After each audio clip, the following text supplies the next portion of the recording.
పక్కన ఉంటారు, కానీ బాగలేనప్పుడే ఎవరు నిలబడతారో వాళ్ళే మనవాళ్ళు మనకి. సో నాకు ఏమనిపించింది, సుజీత్ లాంటి వాడికి మనం నిలబడాలి ఈ సినిమాకి. దీంట్లో డబ్బులు వస్తాయా రావా అంటే, కానీ ఒక డ్రీమ్ని, ఒక కలలు కనాలి కదా. కలలు కను నీ కలల్ని తొక్కుతూ నడుస్తున్న కాళ్ళని ఖండించే వరకు కలలు కను. అలా కలలు కనేవాడు. ఎక్కడో అనంతపురంలో పుట్టి మన జీవితం నుంచి పైకి వచ్చి ఎవరో ఒక హీరోని చూసి, అతను తమ్ముడు పోస్టర్ చూసి ఇలా అవ్వాలి, ఇలా సినిమా అవ్వాలి, ఇతనితో నా విచిత్రం, నాకు ఎప్పుడు సినిమా చేయాలనుకోలేదు.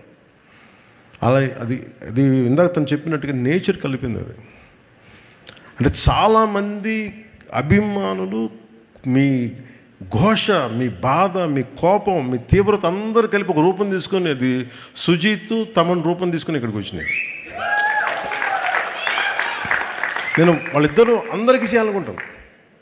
నేను తమన్ చేసిన ప్రతి సినిమా మ్యూజిక్ నేను ఎంజాయ్ చేస్తాను. జస్ట్ నా సినిమా ఎవరు ఏ హీరోతో చేసినా నేను ఎంజాయ్ చేస్తాను.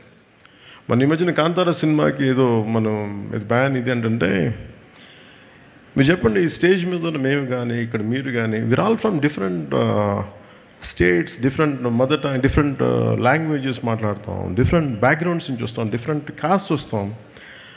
But art is the most beautiful thing, it unites us. అది మనం కలుపుద్ది ఆర్ట్.